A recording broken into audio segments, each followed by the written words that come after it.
Hello mga kababayan, welcome to my channel. Welcome to Laruan ni Obi-Wan. Tonight's review, we are going to tackle the sons of Primarch Sanguinius, known for their red thirst and black rage.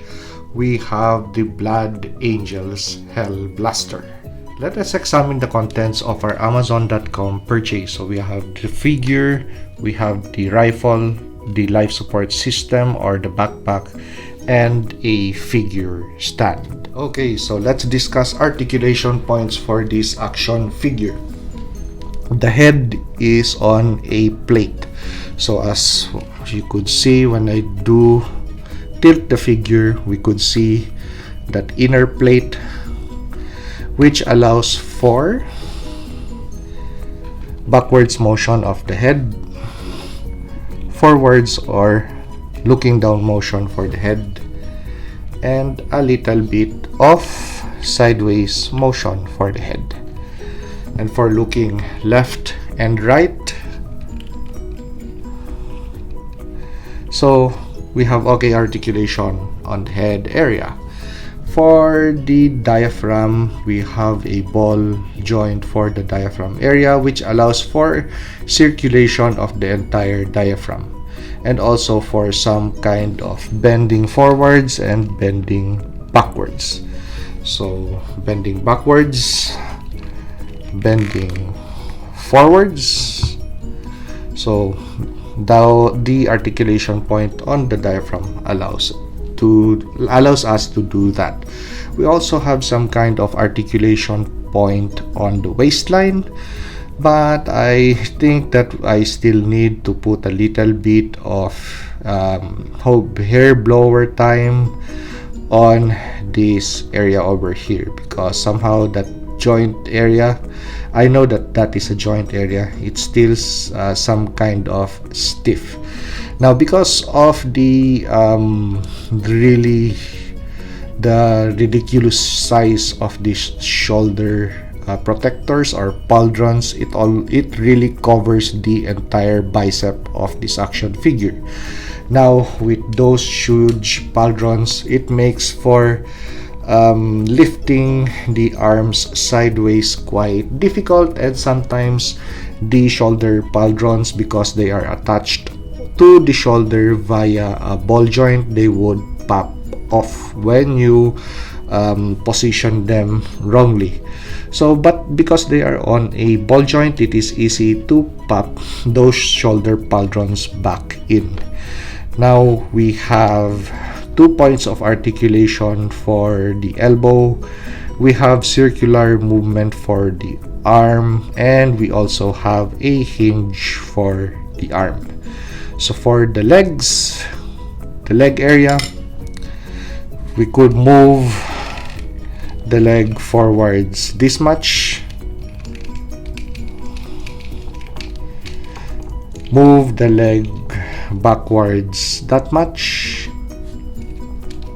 and because of the waist armor, so we don't have much of lifting sideways for the legs. We have 2 points of articulation for the knee, and that is how the knee bends, so clean knee bend. And because of the construction of the shin armor for the foot, it somehow impedes the rocker function for the foot, so we only have the swivel point for leg articulation. So those were the points of articulation for this really big and beefy armored action figure. So let's take a look at the 3 accessories that is included with this action figure. So let's take out the stand out first. So plain old stand with a WarHammer 40,000 logo. We have the life support system or the backpack of the action figure. Before, I used to think of this as a jet propulsion pack, but I think I was wrong. So I'm still a newbie for WarHammer, so I'm still learning a lot of things, and I'm really glad with the shape of the peg, which is square. So when you attach it to the back of the figure, which we are doing right now, so it snaps back, as it snaps on the back of the figure really nicely, and because of that square peg, it doesn't move around. So I hope that all action figures, all companies would follow suit with that kind of pegging system instead of having a round peg for backpack accessories. So let's take a look at the Mark III Belisarius pattern plasma incinerator. So this is one really beastie of a weapon, so don't need any additional magazines for this. Just carry this into war and blast away. So literally this piece of hardware could melt heavy armor like the HellBlaster armor. So it's really a good weapon. So, and this piece is really weighty too. So this is the size of my hand, and let's take out the tape measure just to really measure this huge rifle. So that's about a 4-inch rifle.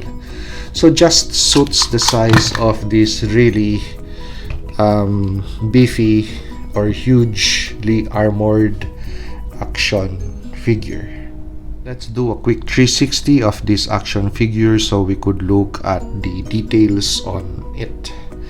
So we have insignia markings for the unit, so it's all over the armor of the figure. As for pouches and other accessories, we only have 2 pouches on the back of the figure.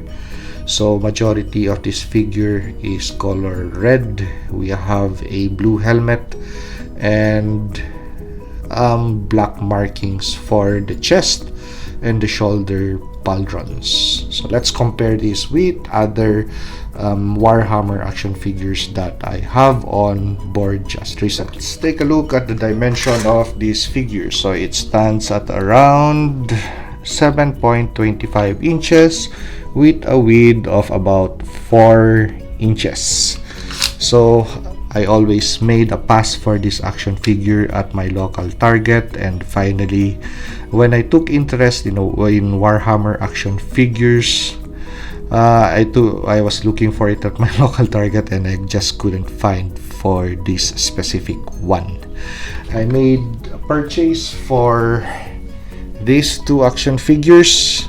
Initially I made a review for this one and then seconded by this other action figure. So I finally have 2 Blue Rivers in my collection. Somehow I had the intention of making it a honor guard or a security, close-in security for the Cobra Commander, G.I. Joe Classified Series Cobra Commander, but somehow I made a change of heart. I wanted to have my own small WarHammer unit. So I saw this online too with Amazon, so I made that purchase, and with the scaling I am really happy with these 3 action figures. So even if I'm really not that an expert with WarHammer lore, I really enjoy the amount of details and the beautiful armor for these action figures and the